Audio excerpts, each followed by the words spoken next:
United Nations University, Bonn. My name is Himanshu Shekhar, and along with my colleague Angelica, we would be hosting today's session.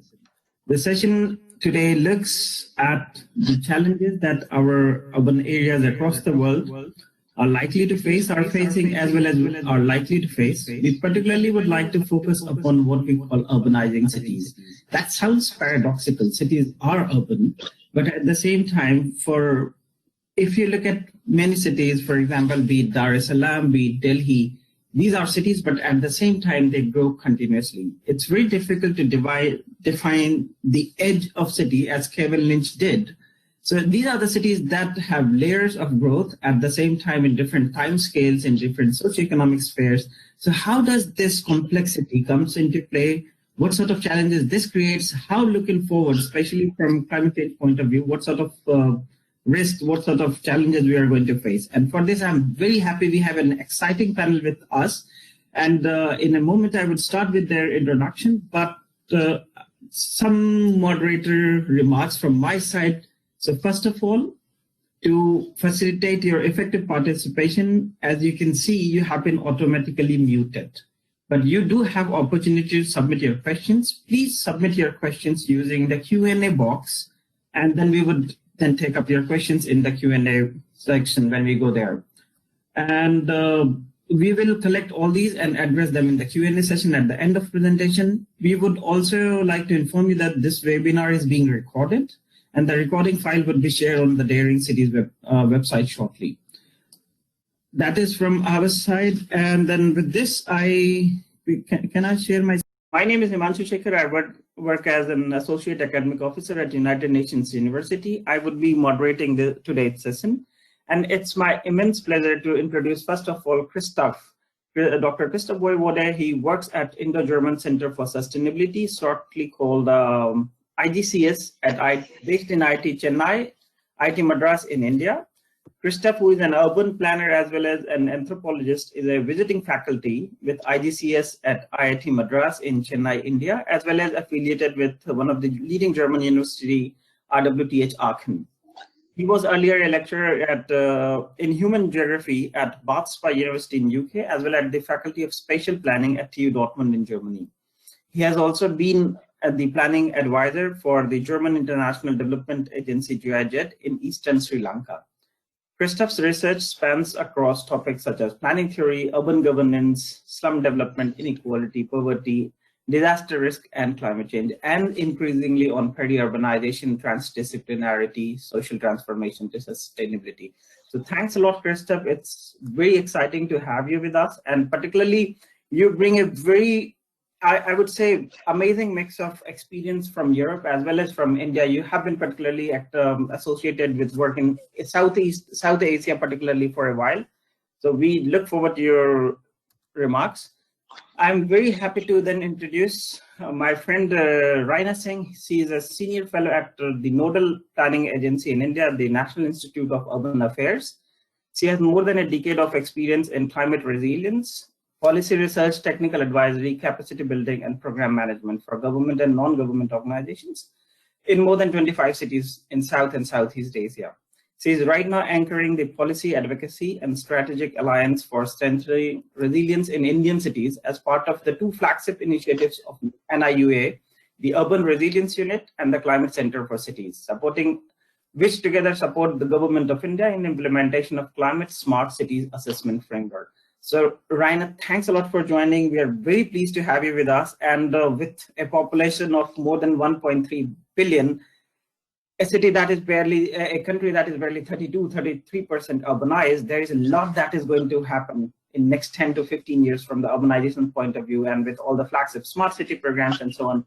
It's so much look forward to learning from you how India is managing it and what are the challenges that you can share with us. I would also like to then introduce, I'm sorry for the wrong name there, it's Christian here. Christian Bartheld is project manager at Munich Foundation. In Germany, Christian has been a long associate and colleague with us, and he manages projects on disaster prevention, social vulnerability and resilience, as well as projects in area of climate change and education at Munich Foundation since 2009. He has masters in economic geography from LMU Munich, and he has previously worked as e-learning author. Christian, we are very excited, particularly looking at the project that Munich Re Foundation has done, especially how you bring the perspective from private sector as well as the civil society. How we are all in this together. How do these sectors work together? Your risk awards that we were talking about. So a couple of things that the Munich Re Foundation has been doing. If you can share with us during the course of the webinar, that would be very, very helpful. So thanks a lot for being here. I would also like to welcome then Dr. Saskia Wenders, who is head of the section of vulnerability assessment section at UNU EHS, the same section where I also work. So thanks a lot, Saskia, for joining here. Your main research interest in climate resilient development and to capitalize on our growing capacity to project vulnerability, risk, and uncertainty. So a lot of work looking forward in future risk, vulnerability, and exposure and uncertainty. And then you also work on how information can be embedded in decision making to provide actors with actionable knowledge at the right moment. So this is something that is very crucial. How do we provide right knowledge at the right moment? And then we would particularly love to know how can we do that for cities, for example. Your work covers both short-term adaptation decision making and long-term adaptation pathway development. By working together and integrating actors' perspective, you aim to increase the actionability of research and empower actors to respond adaptively to changes. You also have, you are also affiliated with the Wageningen University in the Netherlands. So thanks a lot for joining us, Saskia. We are very pleased to have you with us. We will also be joined by Professor Matthias Klaas-Schagen, who holds chair in human geography at LMU, Ludwig Maximilian University, Munich. And he has been also an honorary professor at RMIT in Melbourne, Australia. He currently serves as the lead author in IPCC's special report on ocean and cryosphere, as well as the sixth assessment report, AR6. For a number of years, he had been the scientific lead of World Risk Report, and his research focuses on risk, vulnerability, adaptation, and transformation in the context of environmental hazards and climate change, particularly in cities. So Matthias unfortunately cannot join us right away, but he would be joining us in due course of the presentation of the webinar. So thanks a lot, everyone. We are very, very thankful that you could take your time out. So with this, then I would start on behalf of Matthias, if I may, with a couple of key messages that he wanted to put forward, but unfortunately due to time clash with another IPCC meeting, he could not do. I believe you can see the presentation on the screen. This looks at the future urban vulnerability trends. This is, I think for many of us, this might appear new. Understanding risk. Risk, as IPCC has defined, primarily can be understood as a combination of three factors. Factors that we often talk about is exposure, the hazard itself. So for example, rain. If it rains a lot, if there is flooding. So, you know, these kind of hazards, environmental hazards are there. But at the same time, there are also two components, exposure and vulnerability. So let me talk very quickly. For example, flooding could be a hazard. But do I live in an area that is flood prone? If yes, then I am exposed to that particular hazard. But at the same time, do I have any defense against flooding? For example, do I live on in area that is on elevated ground, or is my house on stilts in certain geography, or do I have flood insurance? So basically, if we look at risk, there are these three dimensions, and simply by tweaking them, even if the hazard remains the same, vulnerability or an exposure can go down. And this holds a lot of significance in urban areas, particularly looking at the socioeconomic dynamics, how despite hazard remaining same, risk can go up and down. So this is what United Nations University has looked in the past, and together with our partners, we came out with World Risk Index. Particularly our report from 2014 looks at the urban risk in the world. And the idea is that we just don't talk about the hazards, but we also look at the vulnerability from the social side of that. Very quickly running you through the globe, as you can see, and that different parts of the world have different levels of vulnerability, particularly if you look along the equator and close to equator, especially in Southeast Asia. You look at a lot of West African countries, sub-Saharan countries, that the vulnerability is quite high. So this is based on our understanding of how risk is understood from the perspective of exposure as well as vulnerability. And then final slide I'm speaking on behalf of Matthias, is there any correlation between urban vulnerability and urban growth? So for example, if we look at on the left-hand side on this axis, we have the urban growth in percentage. And on this side, we have level of urbanization. So for example, if you look at, and then obviously the colors, green means low vulnerability, red means high vulnerability. So you see that countries, they're like sort of two clusters. There is one cluster emerging in this area where countries where there is high urban growth rate, they often also have high level of vulnerability. So this is a big question mark and caution for us that our rate of urbanization should not create additional climate risks for us. So for example, if we look at Mali, Haiti, Benin, Nigeria, so you see a lot of countries that are rapidly urbanizing, but at the same time have very high vulnerability as well.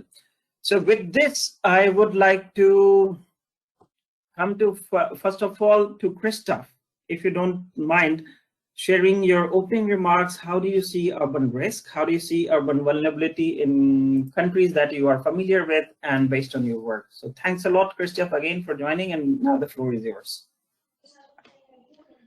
Thank you very much, Himanshu.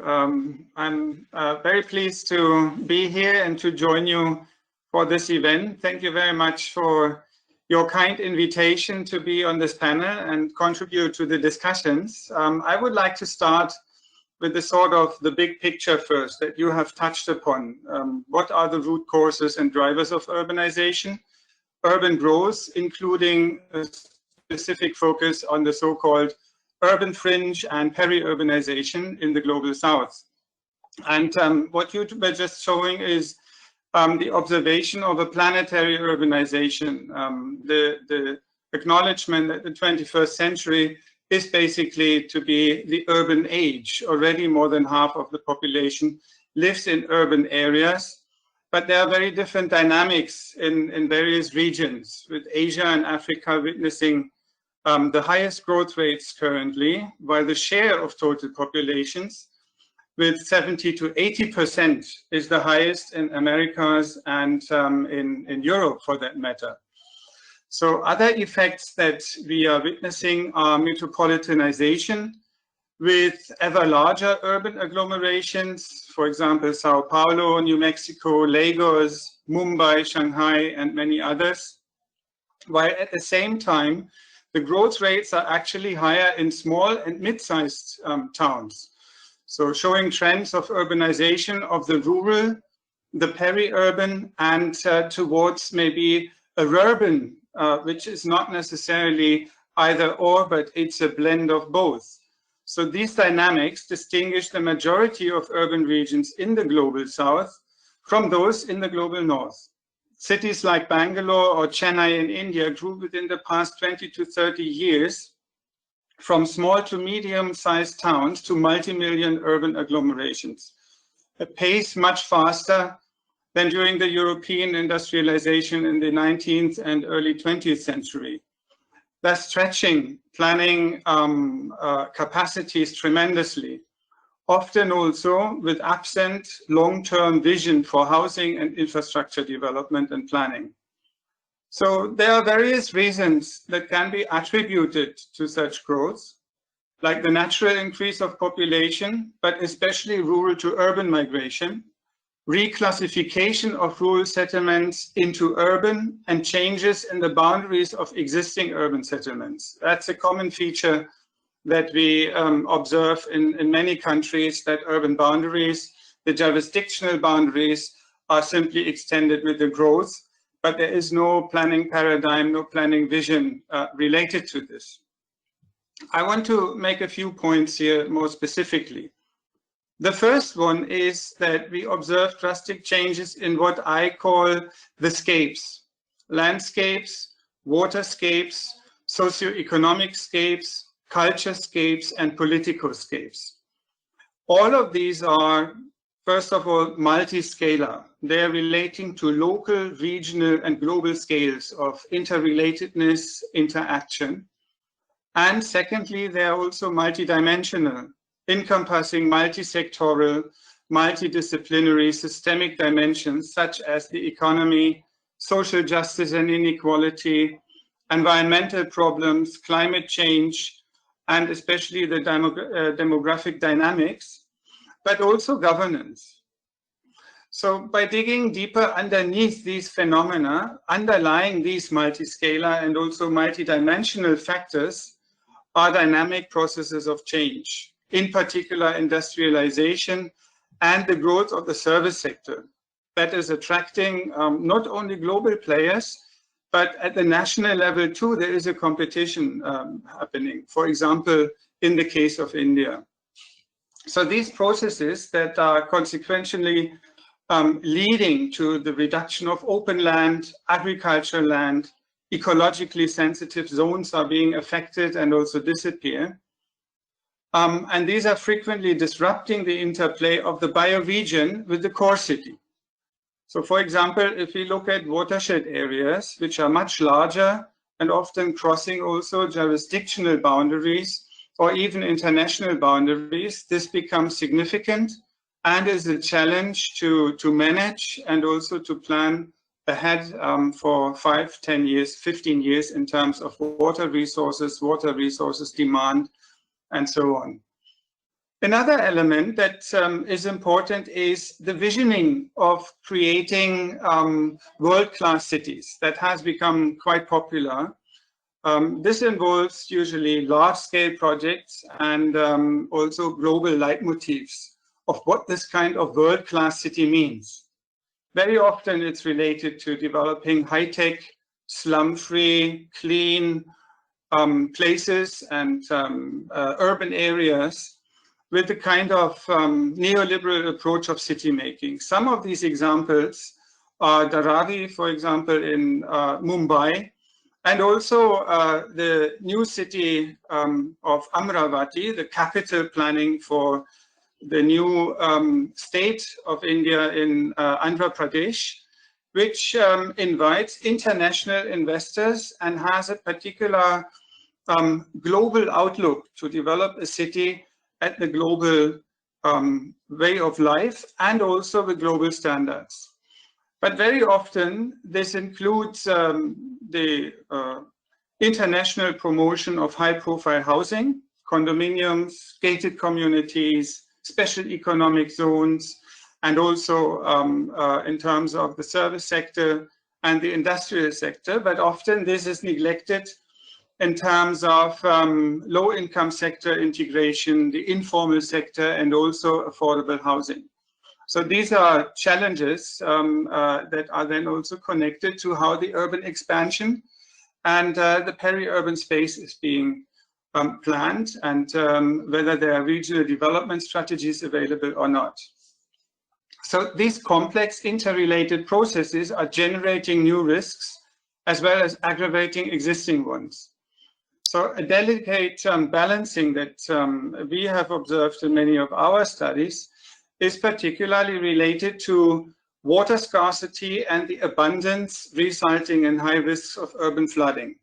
So these are the two mirrors, the two sides of the same medal. So anthropogenically induced risks such as urban flooding due to sealed area surfaces, lack of retention areas, surface water bodies outside the core city. These are usually insufficient and stormwater drainage is not available or less available, and variabilities in the rain occurrence. These are the features that increase the risk situation, the risk conditions in the outskirts of the city with severe impact on the core city. That's something that we have witnessed during the 2015 floods in Chennai, which actually depended on what is happening in terms of water resources management far outside the city, 100, 150 kilometers outside in the watershed. So these are exacerbated risks that are intimately connected to the built environment and infrastructure development, which are disrupting ecologically sensitive habitats and resources. There are cities that are in the news, in the global news, because of these issues. Chennai was in the global news last year for its water scarcity. The year before, if you remember, it was Johannesburg. So these major focus areas, they pop up almost annually, and then there is a particular space, particular urban agglomeration in focus. So what do we face here? These are wicked problems, such as climatic changes, but also water stress and environmental degradation, global economic shocks that increase uncertainties. What do we know? What can we know? How can we know are questions that are arising here, because as planners, as spatial strategists, we need to project into the future. We need to assess the future. But this makes it hard for urban policymakers, this uncertainty, to formulate effective and responsive strategies, spatial development plans that are responsive to these challenges. And in addition, we also note that the time horizon of all of these mismatches political accountabilities and political terms. Also thinking in terms of complex open systems rather than in compartments, silos, disciplines poses a huge challenge to organizational structures and most local urban administrations with their hierarchies rather than a lean management, for instance. So in contrast, wicked problems and uncertainty requires understanding of these interdependencies and acting upon them, which is a formidable governance challenge. And I'm sure that we will talk about this more during this panel. So just to conclude, let me name 3 key challenges and patterns that are arising from this analysis. So one would be dealing with the natural resources, especially water and related water stress during urban expansion, which is intimately linked to the changes in land use. The second area I would like to highlight is socioeconomic in terms of in-migration, the realty sector, the proliferation of informal settlements, and the changing livelihoods. And the last one is the whole realm of governance. So how local administrations are part of the planning structures, how do they relate to the different planning levels, who are the stakeholders, and how is the civil society involved with this. So this kind of challenges at different levels and scales we observe in terms of the system's boundaries. How do we define actually the urban region? How do we define the boundary? This is intimately connected to the functional relationships of a region with the core city, but also in terms of the politico-administrative system. And I think I stop here. And we pick up a few of these points later during the discussion. So thank you very much. Thanks a lot, Christoph. This was just, I would say it was very, very comprehensive. We could not have asked for a better overall understanding of it's easy to see why things are, but it's difficult to see why things are how they are. And then you touched upon various questions, the question of how the process of urbanization itself is going. So what's the end point? So for example, what's all this smart city thing? You know, what's about all these world-class cities? Are we getting the fundamentals right? Then you also talked about the more sudden global cameras. They move toward a particular city, they move to the next city. So how do we make sure that we meet the key challenges? So thanks a lot for this amazing introduction. I definitely would pick on a couple of things you talked about. You already have highlighted key challenges that you see in future arising and already there. And I guess this is something we also have to keep in mind. Some of the challenges that are there are only going to get worse due to effect of climate change. So it's not that we are going to face entirely uneven scenario, but the scenario that is already there would be compounded by new by new dimensions that are being created due to climate change, for example. Then obviously we will look at the new emerging sectors, for example, technology and so on. So thanks a lot, Christoph, for this. We have made a lot of points. We definitely hope to come back to you, especially coming to the governance part, for example, and then we also look at participation and so on. So how do we then going from questions to the solution side? So thank you again. With this, now we go to National Institute of Urban Affairs. Raina, thanks a lot for being with us. You were listening to Christoph, and I guess you already might be thinking that, you know, how this plays in the Indian context. He was referring often to cities in like Chennai and Bangalore. So now the floor is yours for your opening remarks. And at the same time, if you wish to already tackle some of the points that Christoph has mentioned, so feel free. Sure. Thank you, Himanshu. Firstly, let me thank you, UNU and ICLE for inviting me in this webinar. And I think Christoph has set the context pretty well to begin with, and he talked about a lot of challenges that cities in the global south, and particularly taking cases from India, are facing. I would probably want to slightly build upon that, and also coming from NIUA, because we are working very closely with the Ministry of Housing and Urban Affairs in India, share probably some key takeaways based on our experience from Indian cities in the next few minutes. Christoph did mention extensively at length about how the kind of climate risk that cities are facing in India.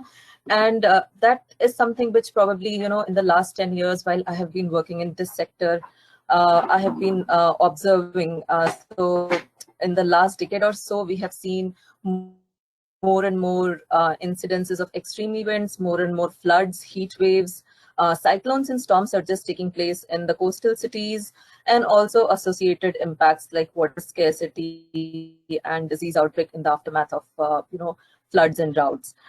More recently, this year, I would say probably, of course, the pandemic may not be necessarily categorized, as a climate risk, but it has also given us immense learning, because when we are looking at cities and how cities are, in a way, addressing and managing their risks, it was a real eye-opener for us. While cities were at the front line, as we can say, almost 10 largest cities in India account for more than 50% of the cases in the pandemic.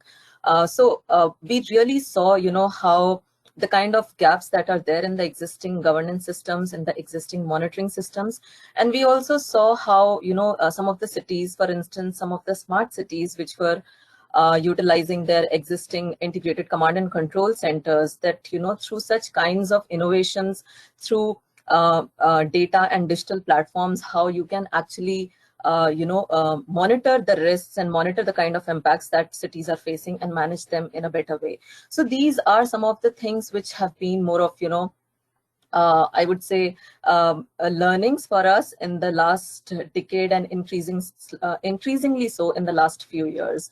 Now, having said that, there are, probably 3 points that I would like to highlight in my opening remarks.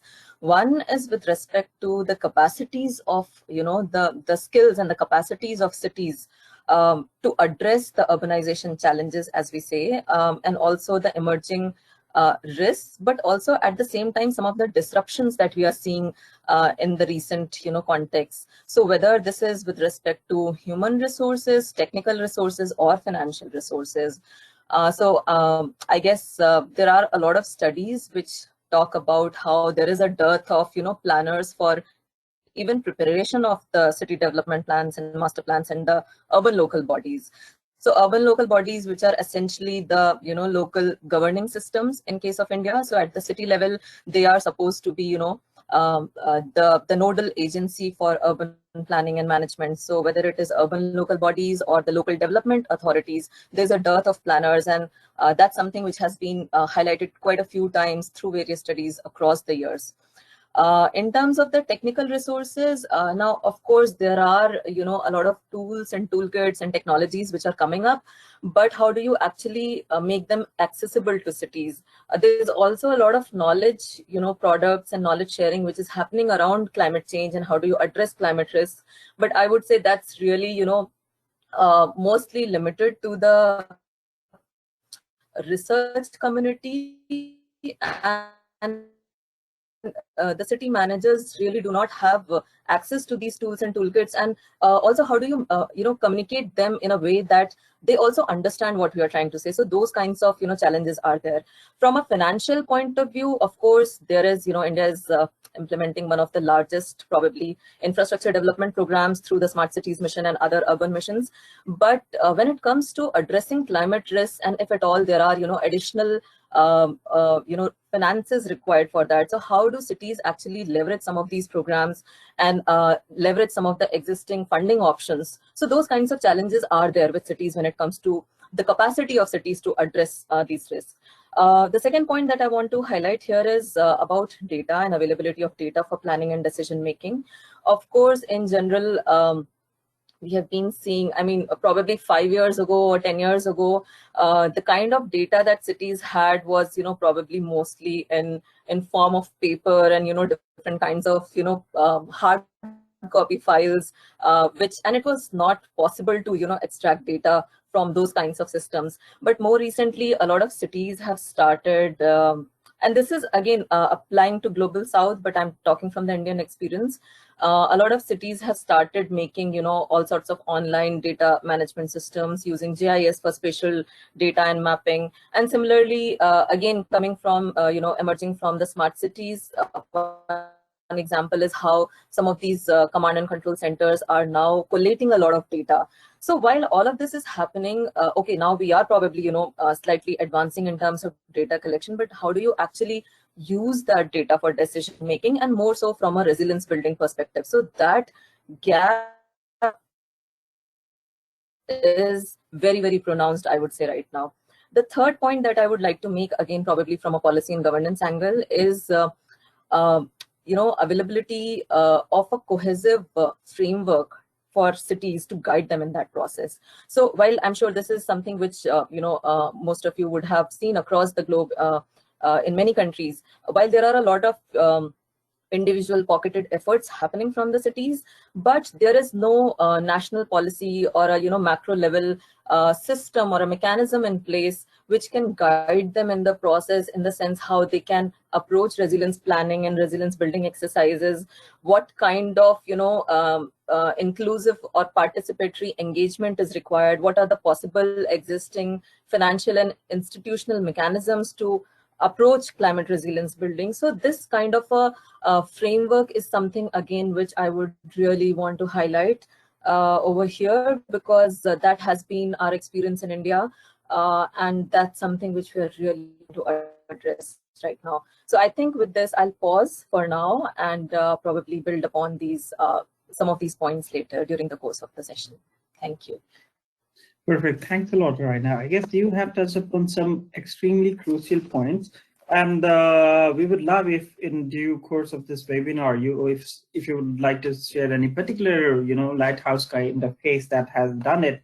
But definitely, this question of having a cohesive framework, this is something we also in the UN framework systems, where we work a lot on climate change related frameworks.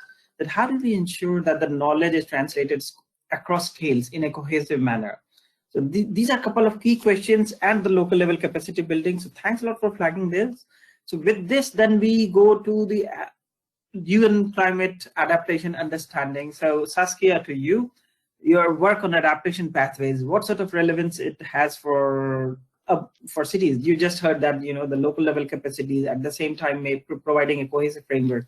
So it's time for your opening remark, and at the same time, if you want to tackle some of the points raised by Raina and Christoph, so feel free to do that. Thanks a lot, Saskia. Now the floor is yours. Thank you very much. Is the audio good? Yes, I can hear you perfectly. So. Good, excellent. So you asked me to reflect on the key challenges, so ways to address these key challenges, and maybe provide some examples.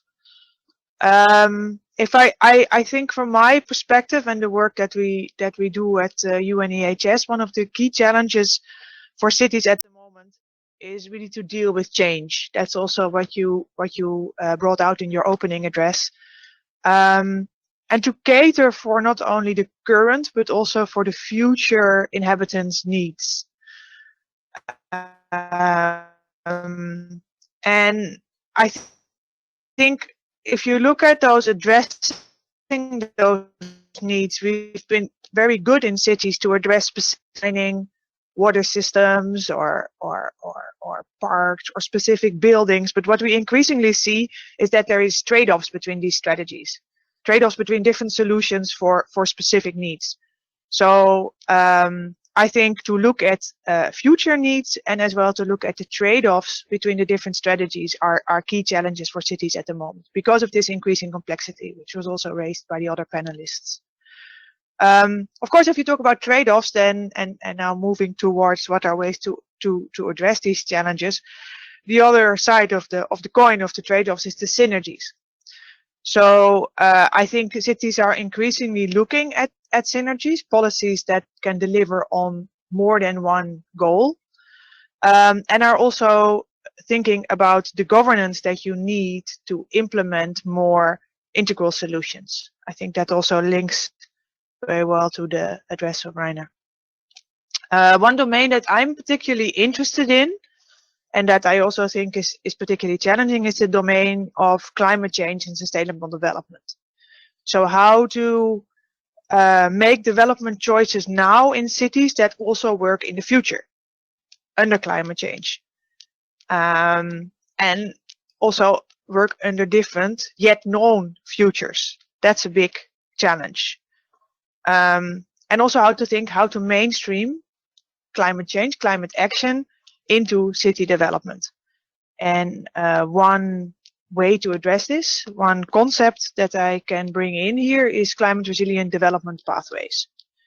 So the notion of pathways is that you bring flexibility into planning basically by preparing for different futures. So in what you need is the vision, which was also mentioned by Christoph. So you need a vision and a goal for your city development, and then you think through different what-if strategies to reach that vision under different future scenarios. And what it so that's maybe that sounds still pretty complex, but what it importantly flags is that city planning is not a one-off activity. It's not the one plan, the one decision about this and this and this is what we built and then we're done. But it's much more thinking about the change process and a sequence of measures. That's also why it's called a pathway. It's the city planning is a sequence of measures, sequence of activities which offer flexibility and which you can reevaluate. Which brings out the link to the data and the availability of monitoring to see whether you're still on track to your vision.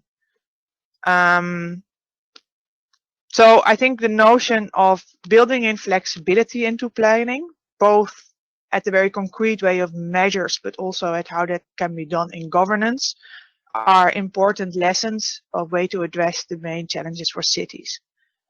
What have we learned from that approach, or how to make it, let's give a concrete example. Well, key moments, of course, to bring in flexibility are actually the moments of maintenance in cities, the retrofitting moments. And those are moments maybe that are now picked up on by departments that rather build back the same, maintain, bring back, basically see that the infrastructure which was there continues to deliver as it did. Whereas that's really moments to also reevaluate, are we still catering for the needs of the current population or for the nearby future? So what you would wish to do is to really also bring your brightest planners to the issue of city maintenance and city retrofittings, because that's moments that you can also implement in a very cost-efficient way measures that offer maximum synergies between different policy goals. And well, domains in where this has been happening, or very concrete examples, but I think also the next speaker will go into that, would be to rethink the role of agriculture in cities and food security. I think also COVID brought that out very clearly, that the issues of food security and also water security in cities how you deliver on that can change quickly, and that there we can through a more flexible approach can address some of the key challenges of the cities to come. So this was my first observation, the idea of thinking in pathways, so not in a one-off solution for a city, but really thinking through different response strategies for the future, and thinking of sets of measures, and then the challenge of also how to anchor that in city governance, that you can monitor and see whether you are on track of delivering to the needs of the current inhabitants, but also for future situations. Perfect. Thanks a lot, Saskia. I guess this is a very vital point that you talked about, creating flexibility in the existing system. And that definitely holds key to tackle unforeseen futures. There would be a lot of unforeseen things in future, especially along the lines of what we know and along the lines of what we don't know. And how, by preparing for different futures at the same time, one can at least provide some inbuilt flexibility as well as scope for incorporating the unforeseen. But this would be interesting then to put against what Rainer was saying before you, looking at the availability of a cohesive framework. So how our decision-making process, how our collective knowledge in itself can provide that particular room to maneuver. And also I have worked at the city level myself, that how do we create such sort of flexibility in budgeting and finance provisions? These are like some very interesting approaches that we can look at there. So thanks a lot. And with this, then we come to Christian, to you. Christian, you bring very interesting perspective from the civil society as well as the private sector. So we all are in this together. So far, what we have heard from our esteemed panelists is particularly talking about the role of state actors, if we may say, and at the same time, what we call the key decision makers. The civil society matters, the private sector matters a lot. So how do we go together with this? What are the key challenges that you see emerging there? And I don't know if you would like to share some best practices, some things that people who have joined us from across the globe, they would find interesting and maybe they would like to follow. Yep. Thanks a lot, Christian. Floor is yours now.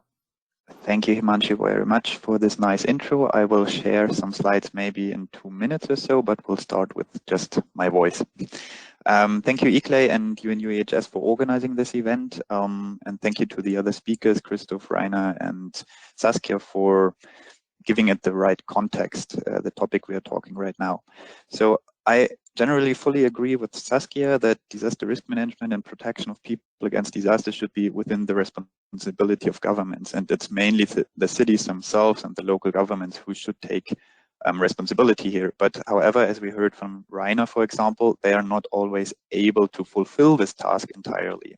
And there are very different reasons for that. For example, you have a lack of knowledge in some institutions. You have, for example, lack of institutional capacities, also sometimes lack of resources, just money issues. Also, sometimes lack of access to people at risk when thinking, for example, on informal settlements where the official city structures cannot reach. And sometimes, of course, you have political instability where some plans which might have been made for the next 4 years are suddenly thrown over because a new government is into place. So we see a lot of bottlenecks here, and these can't be overcome by night, and hence we have to include other stakeholders as well, such as, for example, private sector, NGOs, etc., to really reach let's say, an holistic urban disaster risk management approach. We as a foundation have accepted this and started therefore the Risk Award. The Risk Award is a prize which we organized together with the UNDRR, which is endowed with 100,000 euros project funding. And every 2 years, we hand this prize over to a local disaster risk management project, which has some kind of outstanding innovative idea to improve risk management in a given society, mainly in cities. So far, the winners have mostly been NGOs, and they often close the gaps where the state can't reach or where the state has not been successful so far. And I would like to present 1 or 2 cases, depending on my timing, to give a few insights into practice, how one can really increase the efficiency and the value of good disaster risk management. So I would like now to start my presentation, if it's possible. Wait a moment. Too many screens here.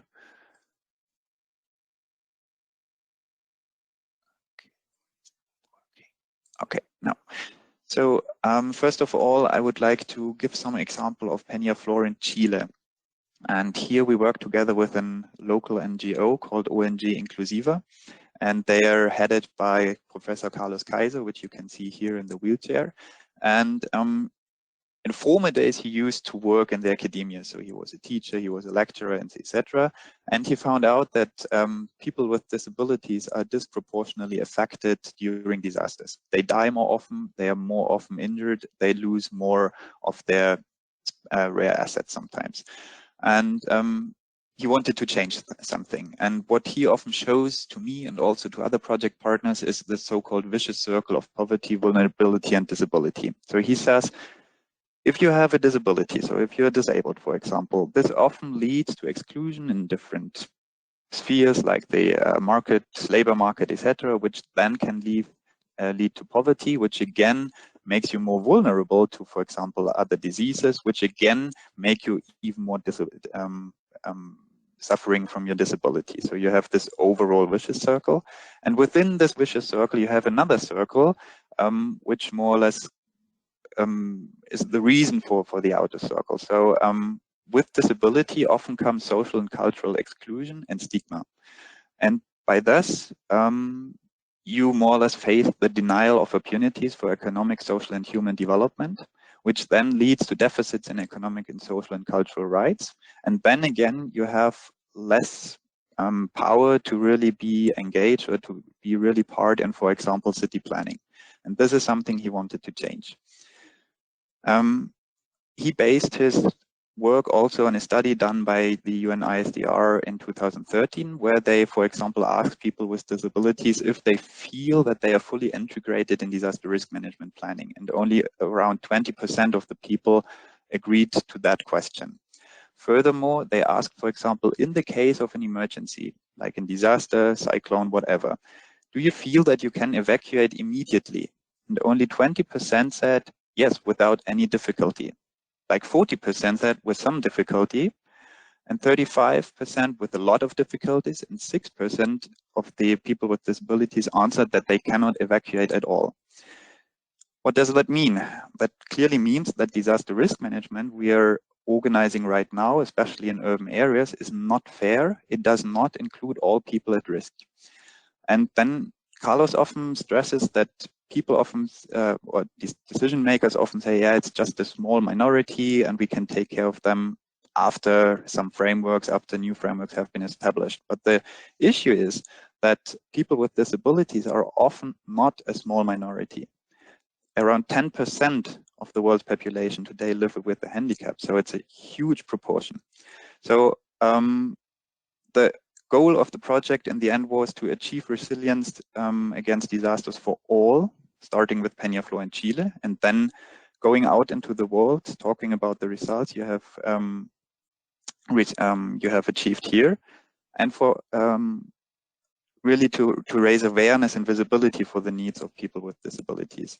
And the pillars of the project were very simple. It was like removing structural barriers, for example, removing political barriers, and to remove social and communication barriers. And at the end to also include modern technology like information and communication technologies, which are tailor-made to the needs of the people with disabilities. So with this case, I just want to point out that when we talk about holistic disaster risk management and coming from this overall academic frameworks which have to be included in city planning, etc., we always have to keep in mind those which are at risk, and this is people. So we are talking not about people, but we have to work and learn with people together and include all minorities, all groups to really make it an efficient disaster risk management. The second case I would like to present, but I will be very short here, is again from India, and I can't repeat too much here because Reina already has said a lot about India, Christoph as well. So we also had a project in Pune in India, and there we worked together with the All India Institute for Local Self-Government. And they based the work on a study made by the UNDP in 2018, where they said, okay, 2/3 of the illiterate people are women, especially in India. 14 women and children are 14 times more likely to die during a disaster. And in India, for example, only 66% of the girls enroll in secondary schools. The problem is that, for example, capacity trainings for how to behave during disasters, how to adapt to climate change risk, etc., often takes place in secondary schools. So you exclude roughly 1/3 of the women in India from good training how to behave during disasters. And this is where the All India Institute for Local Self-Government wanted to change the situation, so they went to 15 slums in Pune and in Pune and in Mumbai, and started their project work there. What they also stressed is that when you talk about risk management, the first step is always risk assessment. So you have to know how does the risk look like in your area in order to really then find potential solutions. The problem is often that the risk assessment starts with the survey, with the written survey, and by that you often exclude people who just don't understand or who can't read.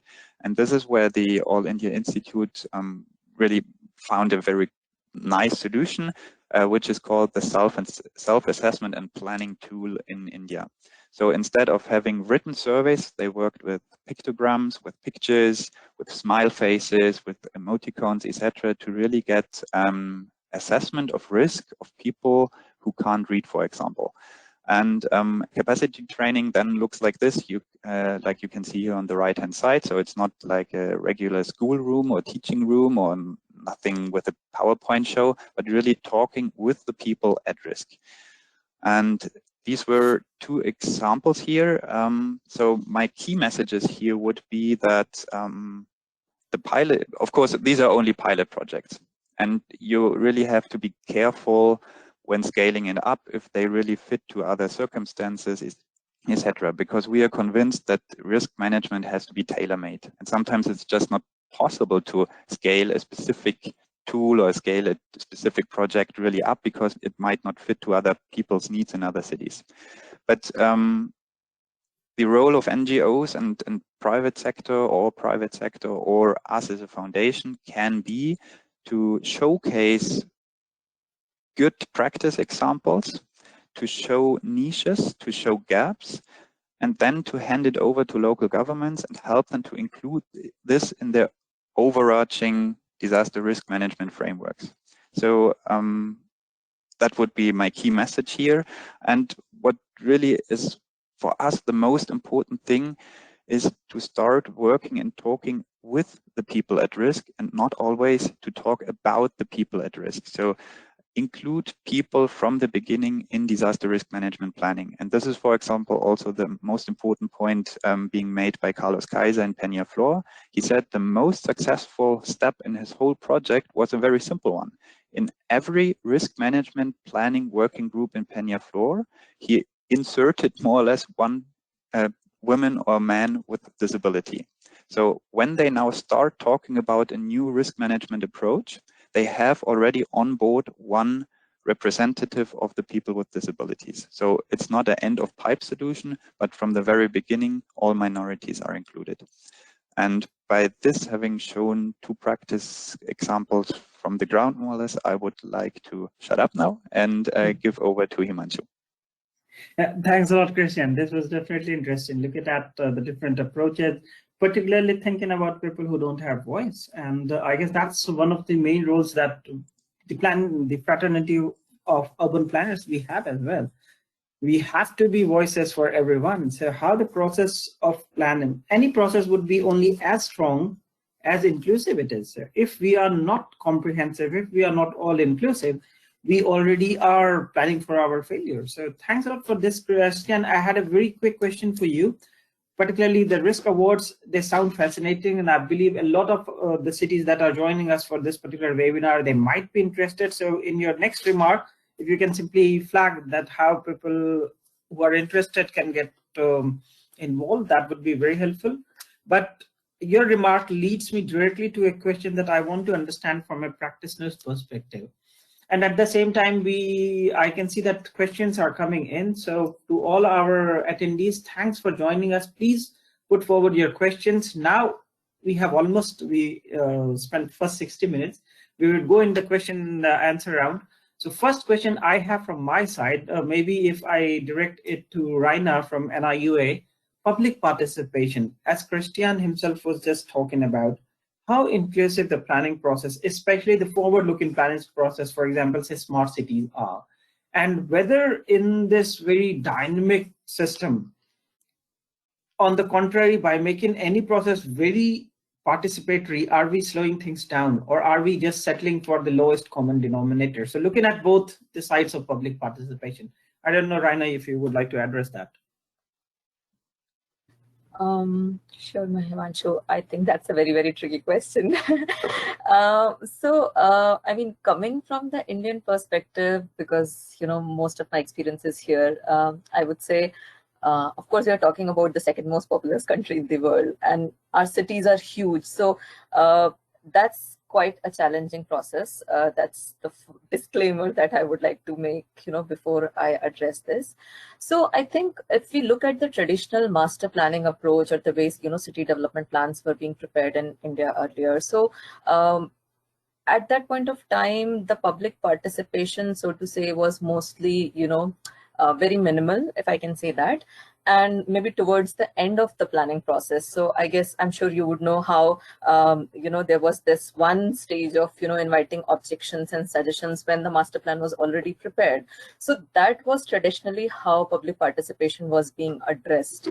But I would say there has been a lot of changes in this kind of an approach in the last few years, and there is also have been a lot of discourse and initiative in terms of making the planning process more inclusive, and also you will also hear a term a lot right now, from the Indian planning community. At least it's about how cities can adopt a more people-centric planning process. So these are some of the things. There is, of course, an acknowledgement. There is there is a recognition, and there is definitely some kind of initiative which is happening. Now, in terms of how do you actually translate that into ground, looking at the kind of scale that we are talking about. So some of the things which we from NIUA and the ministry has been doing is engaging the local communities using digital platforms, essentially, to engage the local communities. So more recently there have been platforms. So there is one online platform which is called gov.in, which is the government platform of Government of India for public participation processes. So through such kinds of digital platforms which have been set up at the national level, or also all the smart cities, for instance, have come up with things like citizen apps, and also things which are, so for instance, even in the integrated command and control centers, there are such kinds of digital platforms which have been developed. So through that, the idea is that ideas are invited in the beginning of the process.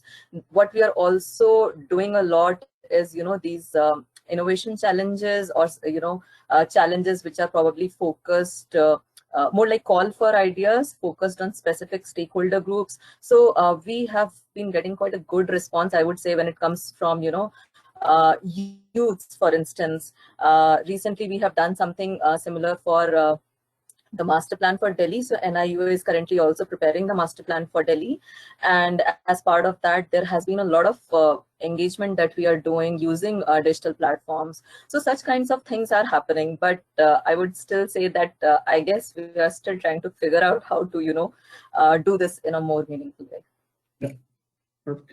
So thanks a lot, Raina. I mean, it's always challenging, not simply due to the sheer size of population, but for communities across the globe, be it in India, be it in sub-Saharan African countries, simply by the lack of resources and also the capabilities.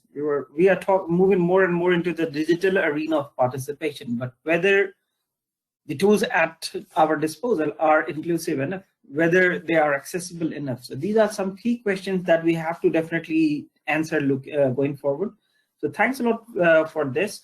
I see there are questions already coming in. I would like to then quickly now, for the first question, I would like to then direct to Christoph, if you don't mind.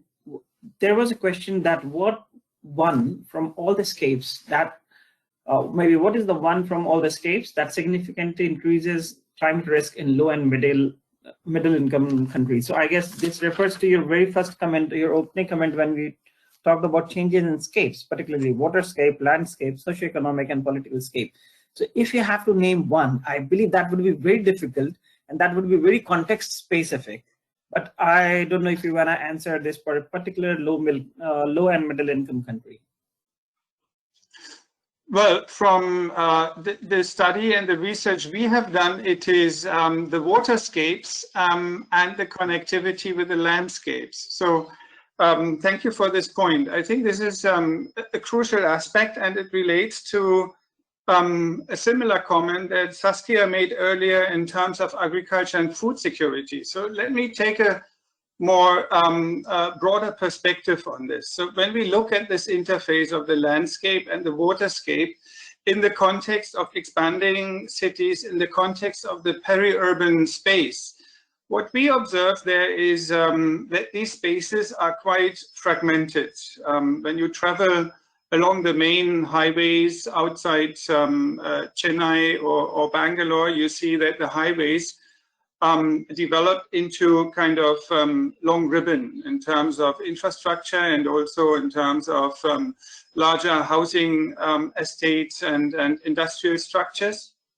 When you stray off from this, you also will find similar of these structures which can be large scale somewhere in the landscape, but they seem to be disconnected in terms of their spatial connectivity, in terms of their spatial integration. And this is one of the issues that this kind of relatively unplanned or uncoordinated process and the dynamics that are related to this actually produce. So one of the questions that we need to pose here is, how can a planning process be designed and coordinated in such a way that spatial integration is being generated? And that is very important, because what happens at the moment is that the urban fringe simply extends gradually and eats up, in terms of the increased built environment, all types of open land. And in India, in the Indian context, that means that during the dry season, also surface water bodies are basically available for built-up areas. And this has caused a lot of problems during the rainy seasons. So suddenly a middle-class housing society finds itself in a water body, but it is then called urban flooding, okay? So which could have been prevented by simply not building on the lake, which is dry during the dry season. So there are these water bodies which are not perennial. And that is one of the issues that is probably worth raising here. How do we design land use zoning? At the moment, this is quite a rigid system with fixed boundaries. We define this patch of land is good for build-up, this patch of land is industrial, and this one is commercial, and so on and so forth. But the kind of flexibility that we might actually need to respond to changing land use. And this is very relevant when we look at water bodies, surface water bodies. That is not part of any planning tool at the moment. So flexibility and creating these synergies is something that we need to study much more in terms of the methods and also in terms of understanding the interrelatedness of these different scapes.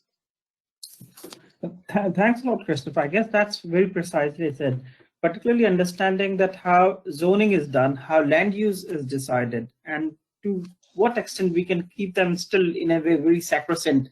They stand apart from each other. That's definitely not the way to go forward. By creating flexibility, by promoting more mixed land use, at the same time, different floor uses, for example, in very dense cities. So these could be some definitely way to go forward. So thanks a lot. With this, I would now like to turn to the panelist who has not got turn so far, Matthias. Thanks a lot for joining, Matthias. I would like to come quickly to you, Matthias. Now we are almost in the final round of our discussion.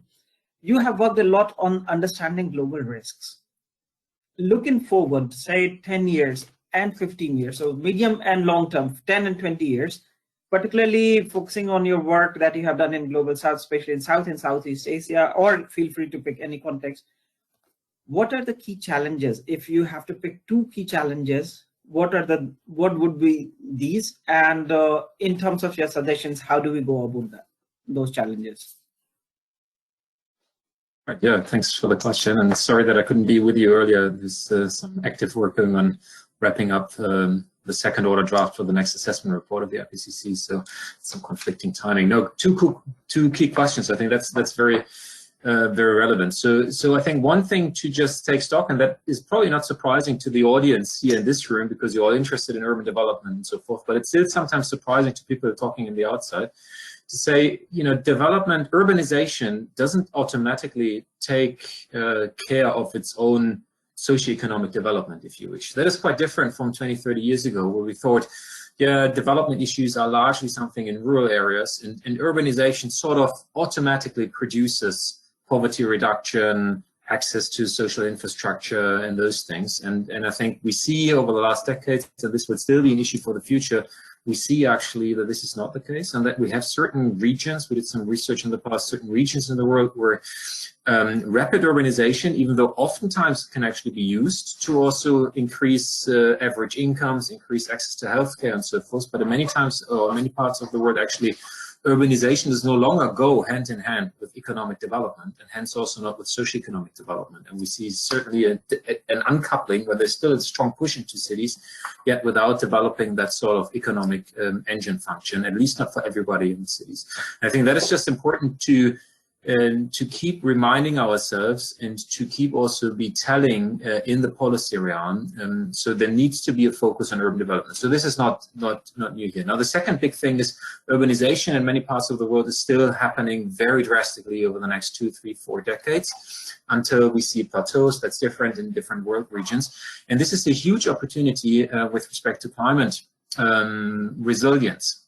It's also a huge risk because once these cities are built, and once they are built in a very risky way, in the wrong places, with the wrong infrastructure, with high vulnerability, it's very hard, it's much harder to change existing infrastructure rather than building it now in a climate resilience way. And so I think that is something to also keep reminding ourselves. There is a window of opportunity, but that window is actually not going to be open forever. In fact, we're already, in many parts it has already been closing. In some world regions we still have that sort of development. We still see a lot of new urbanization happening over the next decades. And it's now for us, I think, to provide knowledge and to talk to policymakers, to practitioners, how to build cities in a forward-looking manner so that risk is being avoided. And let me just highlight 3 main alleys, because I think oftentimes we focus on certain aspects of what can be done, but not on other aspects of what can be done. In the risk domain, we've talked about risk for quite a while, and we've basically come to an agreement that risk, climate risk, disaster risk is driven by 3 intersecting risk drivers. One is hazards, you know, how intensive is your sea level rise going to be, your typhoon intensity and so forth. Second is exposure. Are you actually exposed to those hazards? Do you, for example, have cities that grow into existing floodplains, that grow into coastal areas with a high exposure? But thirdly, there's also vulnerability. Even if you are exposed, different parts of the city are exposed equally, for instance, they still might face a different risk because they have different socioeconomic vulnerability profiles in them. And now it's very important to understand that urbanization, the process of urbanization, actually takes effect on all three of those risk dimensions. And hence, to do smart urbanization, to do good, risk-resilient urbanization, if you wish, actually calls for having all of these three on our radar screens. So for instance, when it comes to hazards, building cities where actually you have, where you don't prevent fresh air from flowing into the cities, where you try to actually mitigate urban heat island effects, where you build, sponge cities, where you build sort of retention areas, flood retention areas into the cities. That's the thing you can do for hazards. On the exposure side, still, the question is, how do you actually avoid cities from growing into the wrong directions, into the most hazard-exposed areas? And within cities, how do you actually avoid that exposure is happening so that the most vulnerable, the poorest, are actually highest exposed? Think about river banks, for instance. Think about hill slopes. Think about all the areas, basically, where informal settlements are oftentimes growing, because these are the lands where nobody else wants to live, basically, because they are so high hazard.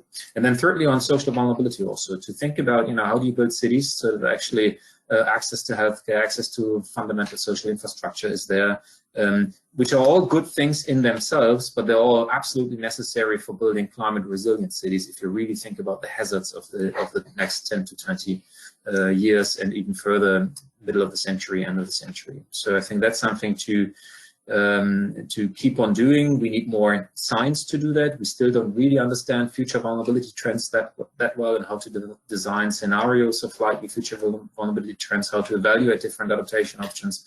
But it also needs bringing scientific knowledge, because there's a lot we know already, into policy and practice, I think. So Matthias, what you're saying, and I agree to it for definitely to some extent, is that urbanization as a process is no longer the given to escape poverty. So it's not necessarily is bringing economic prosperity that it once promised, say, after Industrial Revolution in Europe.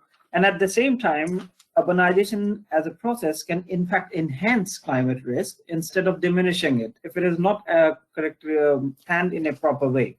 So definitely these are the sort of like, there are many caveats that one has to make sure that we don't fall into.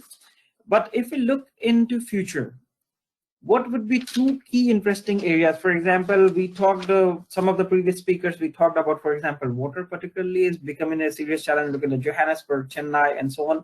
We also talked about participation. We slightly touched about data and equality. So again, I'm turning your question back on the question of urban inequality, be it some in terms of economic resources, be in terms of access or participation. How do you see the picture emerging? Yeah, I think that's a good question. And I would maybe respond not so much in a sectoral approach, so is water more important than food in cities and so forth. But I think what is important and what we see empirically is actually that we don't have a very clear understanding of what the social contract is in cities and should be in cities in the future to deal with these massive challenges that we're seeing. And we see that there is lots of unclarity in urban societies across the globe. That's not just the quote-unquote developing country or transition economy issue. We see this in the rich world all the more, actually, that we see very different expectations as to who, as part of the urban society, is taking which responsibility for risk reduction adaptation in the future. What is the role of public goods and public infrastructure? What's the role of the state, in other words? What's the role of the private sector?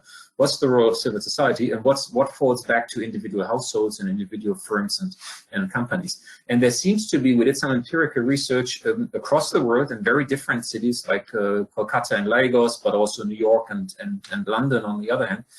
We looked empirically, what do actors expect from other actors in the city to step up and to do risk reduction? And there seems to be a lot of mutual expectation, and well, the public sector is going to do this, and the public sector says, no, this is responsibility of the private. And then within sort of the society, what's actually the readiness to really take care of the most vulnerable in the society? And that has then implications for food, for building for transport, for all different different sectors. But I think that's really a key challenge if you look into the future. We need to talk more explicitly, not only about the problems that are there, but also about a way forward and about a sort of a social contract for dealing with these problems, which is very unclear at the moment. Just think about, for instance, also the general elections you have in many countries. How prominently, how explicit do these topics actually feature? Knowing that urban climate risk is one of the overall risks actually of the 21st century, but how explicitly do these feature, and how explicitly do we actually have a discussion where we say, before disasters strike, what would actually be the role of adapting to potential risks by different parts, and how do we also take care of the most vulnerable, and what readiness is there in a society to also really support and to do some redistribution also to support the most vulnerable. That seems to be shifting, seems to be very unclear, and that is really a troubling trend, I would say. Thanks a lot, Matthias. I definitely agree there. I guess one of the ways to tackle what you have just mentioned is to make sure that there are adequate capacities at the local level where the decision making, a lot of climate battle in fact would be fought at the local level. So the decision making there is informed by latest possible science. So this is also the key message we wanted to bring about through this particular webinar. We are almost in the end of a last section of the webinar. Before this, I have one question that is directed to Saskia, to you, and that the question is like, there are few examples of flexible pathways from the Netherlands, but are you aware of, are you familiar of any such example from the Global South? In the meanwhile, I ask our panelists to please think about your concluding remarks, particularly in terms of how local level research can support urban planning or local level, say, community planning, and what could be your key to go about, maybe one or two areas that you want to highlight. So first Saskia, and then we come to all of you. Let me share my, there I am, great. Yeah, thanks for that question. There are indeed a growing number of examples from around the globe of pathway development. I think there is one important insight there, that whereas pathways development, or at least one set of approaches indeed emerged from the Netherlands and a group of authors there, or from the global north. Those were developed in contexts where the goals are more or less agreed upon, and also there is, I would say, there is not such a big adaptation deficit or an implementation deficit. And the policies are more directed towards sustainability in the classical sense of keeping what we have for future generations. Now, that may not be true, or it's quite, I'm actually quite sure that that's not the case for developing cities and for strongly changing contexts. So you enter a different domain of pathways development. And the more quantitative approaches to see what do I need to do to get to a well agreed upon goal may not be appropriate in the context of fast developing cities. And in those contexts, different approaches have emerged, and those approaches put emphasis on stakeholder participation, which I think also came out with some of the other speakers. So how to bring people together in such ways that you build capacity for change. And then the pathways become much more a process of thinking through different ways of acting when certain situations occur. So it's much more about capacity building. And a second set of approaches which have emerged is much more about transformation. So, and that, interestingly, engages with what is the future vision. So I think that connects very well to what Matthias was saying. What is the future social contract? So before you can start the planning, the more traditional, maybe that what you refer to from the global north is pathway planning of the set measures, you really need this discourse on what is the future vision and who's on the table, what are we planning for. You need to understand the vulnerabilities of different parts of your community to make sure that you're not planning for one particular group. And those approaches, which are much more about visioning and backcasting, I would say are for the particular domain of cities which we talk about in this panel, are very relevant. And yes, there are also examples of that. I think the more the pathways approaches that you refer to from the Global North or from the Netherlands are less directly suitable in that context, because there is not such agreement on the goals yet, and there is still an implementation deficit, which also makes it different. So you already have to do something to get to climate resilience in the first place now, given the current conditions, and that's a bit different. Yeah,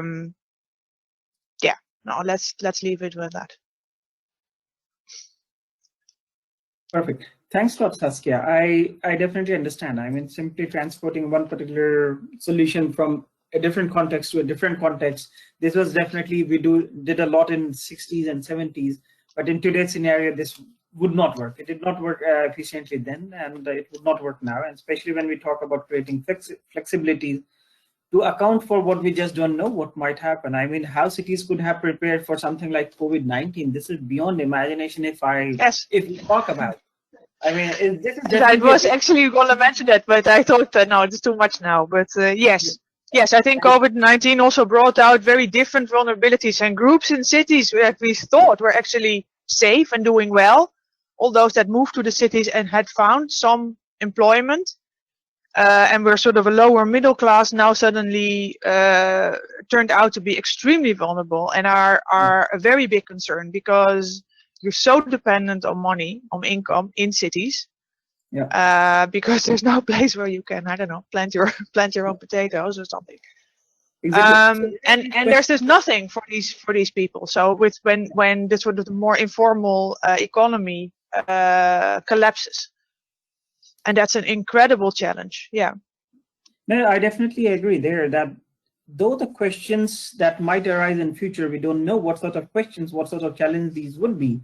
Preparation remains along the fundamentals, providing equitable access to public resources, providing some sort of security. For example, one of the questions was related to affordable housing, for example.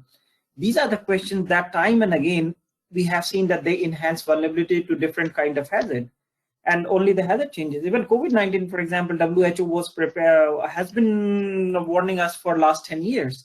But cities or most of the governments across scales have only so much resource that they can plan for.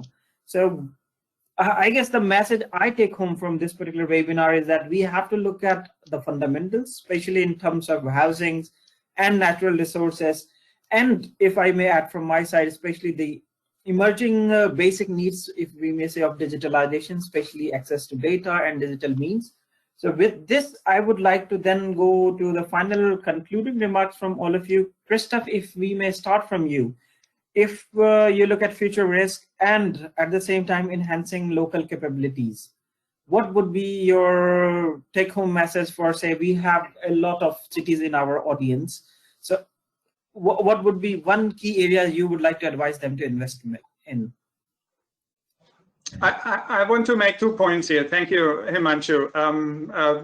Picking up from the previous speakers as well, I think there is a lot of ideas that we concur with. And one is very important to me, and that is innovative, integrated spatial and physical planning, combined with what Saskia mentioned before, forecasting, backcasting, and scenario visioning. So this kind of a more flexible and strategic future assessment and evaluation, at the same time the flexibility to also steer the pathways and change pathways in terms of reflecting on path dependencies as well.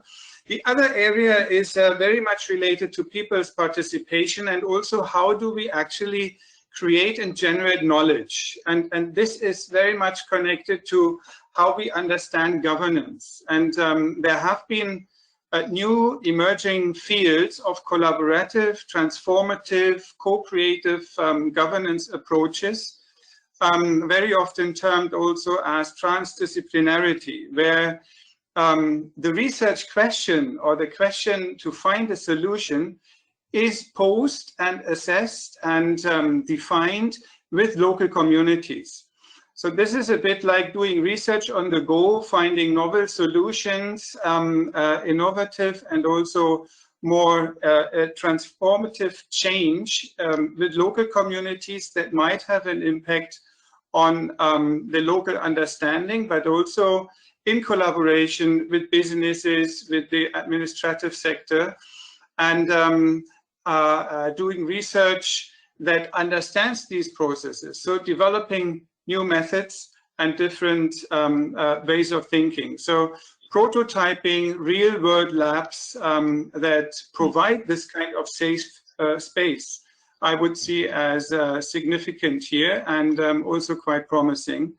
There are some of these emerging areas like this also in the context of the Global South. So that would be from my side. Thank you. Thanks a lot, Christian. Deeply appreciated. Now, for the sake of time, I quickly go then to maybe first to Raina.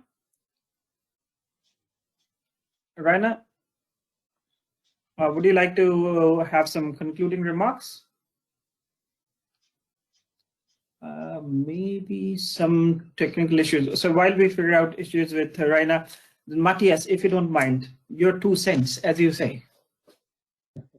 Yeah, thanks. I think one of the things to keep an eye on is whether cities, how much can cities actually do independently, and where do we need still stronger alignment between policy at the city level and what happens at national and supranational level. Yeah. There was, if I just think back, and here we're in an ICLE conference, there was a couple of years ago sort of a, walking up towards the new urban agenda and the Paris Agreement and so forth. There was sort of that push and that movement where people said, you know what, national governments and at the global level anyhow, that's hopeless to move to not fast enough. So cities need to have a seat at the table, and cities can do it, and cities want to do it, and cities and alliances are important. I think, yes, that is important, but we also start to see a realization where cities are telling us in projects and in dialogues we're having, we can only do so much if you're running up against national level policy, for instance, that is not aligned. So think about decarbonization, for instance. It's very good if cities move forward. If they're up against actually national policies, they move into different directions or have very different pace levels at least. Then that is sort of undermining the capacity of what you can really do at the city level also. And there I'm still seeing a little bit of room for improvement. How do you actually align policy making at city level, national level, and supranational level? And that is not easy because it's policy, so there will always be clashes and different coalitions. But still, I think that needs to focus, or needs to move into the focus also of us scientists. Actually, how can we really show, for instance, what missed potentials there are if these things are not being aligned, and whereas also the limits of what you can do, both in terms of mitigation and adaptation at the city level, if you are not aligned with or if you're not backed, let's say, by a larger national policy, and then ideally by national or nationally determined contributions or something that is beyond that level. Yeah.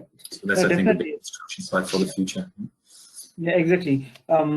This is very, very vital, especially when we look at the climate change. A lot of policy making is very global in nature, especially driven through the UN frameworks, driven by the knowledge through IPCC, but a lot of action is at the local level. And there's a lot of scale in between. So how do we ensure that there is coherence? And this is something, Raina, in fact, you also touched upon briefly. So your concluding remarks, and I don't know if you want to also touch on this question of being coherent across scales, particularly in India. Sure, thanks, Himanshu. So yeah, I think I think I'm going to make 2 points here. The first one is related to what Matthias and you have just mentioned with respect to how do you actually address climate action through multi-governance approach. So not just at the national level, having some kind of a policy framework, having some kind of a institutional mechanism that helps cities in taking forward their actions, but also trying to see how do you actually build upon the capacities at the local level. And when we are talking about capacities at the local level, it's while it is a lot about planning, at the same time it is also about how you are actually monitoring your performance, how you are actually monitoring if your any kind of development initiatives that you are taking at the city level are also sort of providing co-benefits towards climate action. So applying that climate lens to whatever initiatives you are taking, whatever infrastructure you are developing, is something which is very, very relevant at the city level, and for city managers who may be in the audience here for this webinar. The second point that I perhaps want to quickly touch upon is we talked about data, we talked about the digital disruptions that are happening currently across the globe. And I think that's something which cities really need to look at, because especially recently during COVID, we saw how the digital platforms totally changed the way we are living, we are functioning, we are working. So I strongly believe that cities have to see, they have to retrospect how they can in a way absorb these disruptions, how they can respond to some of these disruptions that are happening. So I guess those would be my two key closing points. Thank you. Yeah, thanks a lot, Raina. That definitely is very, very relevant for all of us, not just the city government, but also the other actors involved. With this, Christian, I come to you for your remarks, and then Saskia, we come to you. You both have 60 seconds or less. We are already over time. I will be very quick here. So I have more or less two key messages and one advertisement. So first key message would be that I fully agree with Matthias that I also see that more and more responsibility for disaster risk management and protection is being shifted to the private level. And I am not really convinced of this approach, more or less, like Matthias as well, because I fear that with this, we will increase exclusion of vulnerable groups and it will lead to a more segregated society. And so in the end, we will have those parts of society who will be more secure and those who are not secure at all. So in order to overcome that, I see two ways out, more or less. So one can be, for example, investing in institutions. This goes very much in line with what Rainer has said. And the other way could be, for example, public-private partnerships. The other key message I would like to say here is that we talk a lot about we need more research, we need more connection between research and political organizations, etc. But there are already a lot of good practice examples on the ground from which we can learn. And I think what we also need is a better exchange between those good practice examples and actors who plan into the future. And for that, for example, this Daring Cities conference, which is now being started, is a wonderful example. So we don't have to reinvent the DRM wheel all the time, because there are already some very good practice examples on the ground.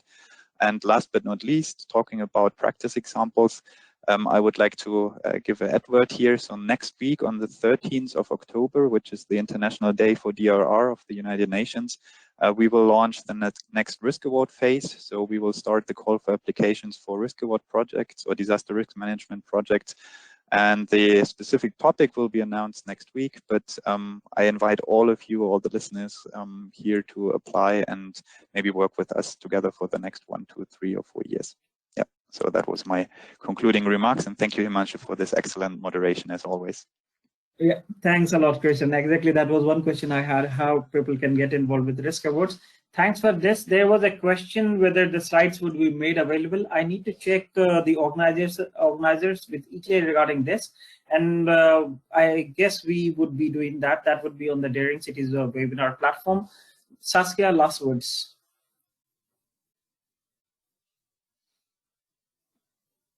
Great. I think Christian has made it a bit more easy for me to stick within the 60 seconds, because you made definitely the very important point of thanking ICLEI for hosting such a conference like we have now, because indeed this exchange and to maybe also start with more sort of partnership and exchange programs between cities, I think is a very important one.